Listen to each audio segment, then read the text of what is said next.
Mələklər Allahın salih qullarıdırlar. Onlar yemirlər, içmirlər, yatmırlar, yorulmurlar, qocalmırlar, qocalıqdan yaxud xəstəlikdən təbii yolla ölmürlər. Mələklər nə kişi nə də qadındırlar, amma onlar kişi adları daşıyırlar. Onlar evlənmirlər və doğmurlar. Adətən insanlar mələkləri görmürlər. Onlar cinsiyyət orqanı olmadan kişi görkəminə girə bilirlər. Mələklər heç vaxt qadın formasına girmirlər. Allah Qurani Kərimdə Ən-Nəcm surəsi 27-ci ayətində belə buyurmuşdur. Şübhəsiz ki, axirətə iman etməyənlər mələkləri qadın adları ilə adlandırırlar.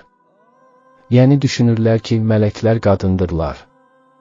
Eyni zamanda mələklər quşların, şir və digər xüsusi heyvanların görkəminə girə bilərlər. Amma mələklər əsla ilan, donuz, it və buna bənzər heyvanların görkəminə girmirlər. Mələklər insanlardan və cinlərdən daha çoxdur. İnsanların və cinlərin hər dövrdəki sayı mələklərin sayı ilə müqayisədə dənizdə damla kimidir. Bütün mələklər insanlara qədər yaradılmışdır və onlar dünyanın sonuna qədər yaşayacaqlar.